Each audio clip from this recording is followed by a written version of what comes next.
14 days on from our darkest of hours.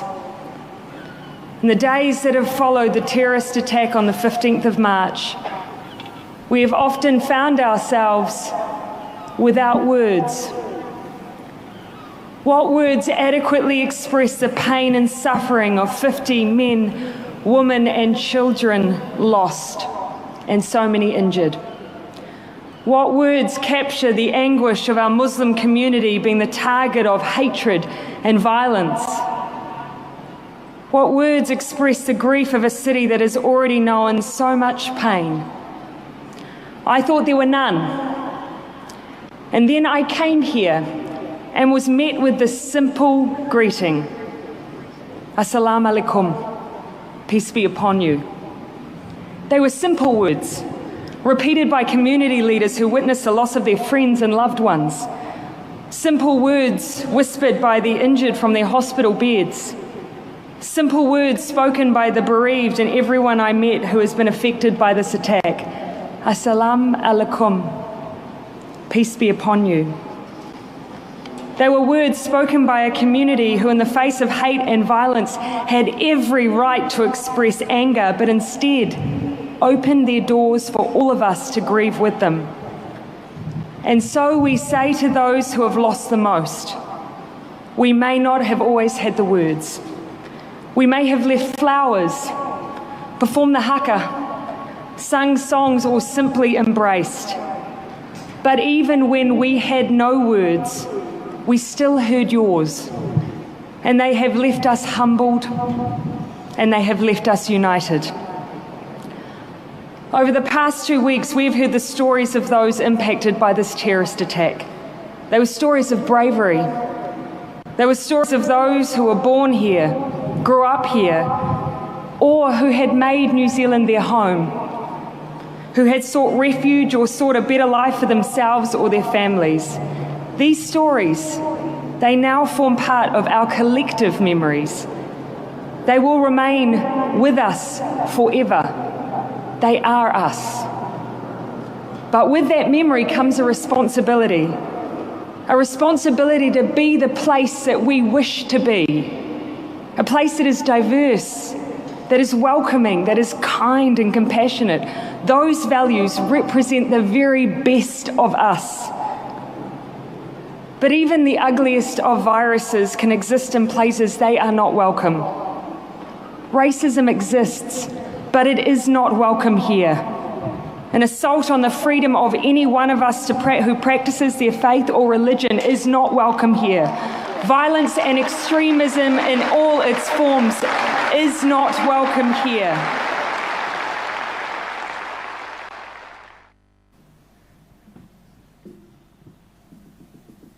Today we are very lucky to have Tofazzal Alam all the way here from Christchurch. He was in one of the mosques at the time of the shooting. Please put your hands together.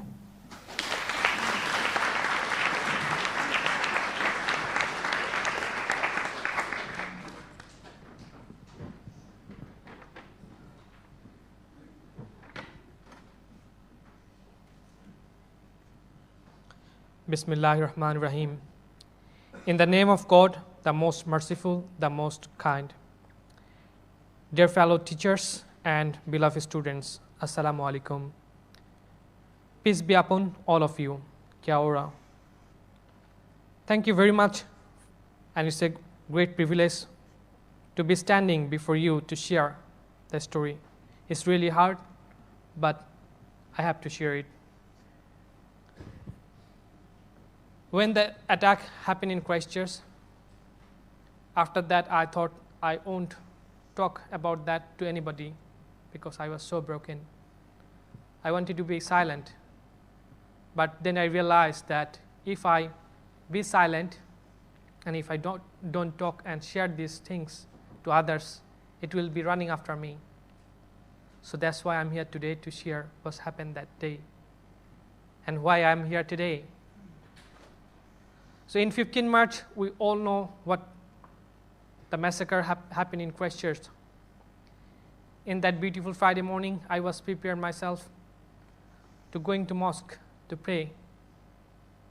And my wife also used to go with me.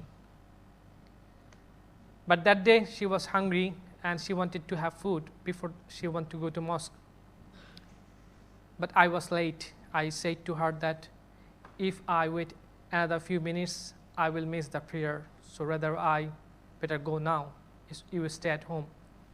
I left the place and I was driving to mosque, and I was a little bit late, and I parked my car on the driveway of the mosque, and I was the last person who parked.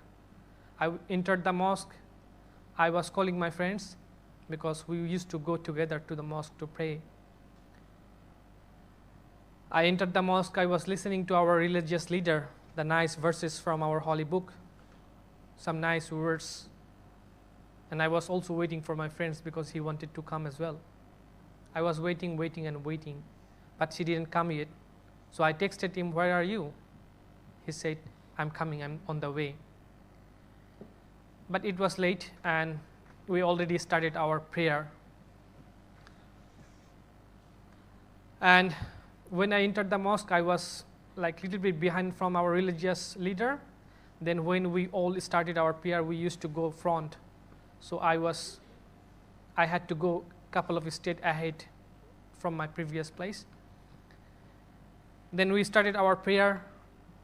We finished our first prayer, then it started second, but we couldn't make it. By this time, bang, bang, bang, big sounds is happening outside. And I didn't realize that it's a gunshot. I thought maybe someone is like kicking on the wall or something happened outside. Maybe someone is fighting with each other and making this sound. But when I saw one of my friend just standing with a bullet in his head and he was falling down on the ground slowly, then I realized something really bad is happening with us. I can smell the smoke of bullet. Then I realized, oh my God, what I have to do. But I tried to come down because I saw a boy just next to me. He was crying and saying, "My father is dying." Then I realized that if I get crazy, then he will be also crazy because some other people is running here and there, and I can see that they are getting shot. Then I tried to hold him down, and myself and we all are together in the ground because I thought that is not one person outside. It's many of other terrorists outside to killing us. And that's why I didn't try to go out. I was thinking if I go out, I'll be killed. Rather, I will stay at mosque. Then police came after a few minutes, but they were not prepared. They came with a casual dress, a shorts and a t-shirt, and they were pointing gun towards us. And I thought, okay, maybe I'm going to die. Maybe they are also terror. After a few minutes, I found one police officer with their proper vest, and I asked him, I am safe or not? I asked them a couple of times that am I safe? Then the police officer shouted to me that, yes, you are safe, we are police, we are here to save you. Then I was a little bit released, but I was really crying, and my other friends and everybody was crying and screaming because we can see the blood and everything in front of our eyes. When police took us outside from the mosque, I saw lots of body on the driveway, men, women, and blood and everything. I even couldn't get chance to wear my sandal. We had to go barefooted across the road in a dairy. In the dairy shop, lots of people was there. They are crying. Myself, I also crying. There's a lady just beside me. She was crying and screaming, and she was saying to me, my husband is inside the mosque. He got shot in the back. He might all right if we able to take him hospital right now. But it was too late because nobody think that will happen to New Zealand. So nobody was prepared for that. Not even police, not St. John's, nobody at all. So it was a big massacre. So it was hard for them to handle it. Even we are not able to do anything at all. We are really hopeless at the time. I never thought that it will happen to New Zealand, but it has already happened. What happened, that is happened. We can't change it. We can't bring the life back. But what we can do, we can change our future. We can try to understand each other. By helping each other, we can be a very good community and good country. That's why I decided, okay, this is a good opportunity to talk to the students who are the future of our nation. So that's why I'm here today and to share this story. I came in New Zealand in 2014 from Bangladesh as an international student. I'm the youngest child of my parents. I have another 7 siblings. So nobody wanted me to come in New Zealand. So everybody wanted me to stay with them. My mother doesn't want me to stay in New Zealand. But I always like to take challenges. So I told my mom, don't worry, I want to see the world. I want to take challenges. So that's why I'm in New Zealand, to study and to have a good life, because I found this very peaceful. I got so many friends. They're from different ethnicity. Some of them are Hindu, some of them are Sikh, Christian, so many people. I used to park sometimes just beside the mosque. There is a lady, she is Christian, she is white, but she let me park in her parking area. It's a commercial parking, but she told me, if you don't find any parking in the mosque, please come and park in the Friday. So I got some really good friend in New Zealand and very good community and neighbor. So that's why I decided living New Zealand is not an option. Rather, I can talk with people, I can share the story, and we can make a better New Zealand. So that's why I'm thanking to New Zealand government for the after Christchurch attack support, all the other agencies, and also thanking Howick College and Donna, who invited me here to talk with the students. And thank you very much, everybody who are attending this assembly. Thank you, and thank you.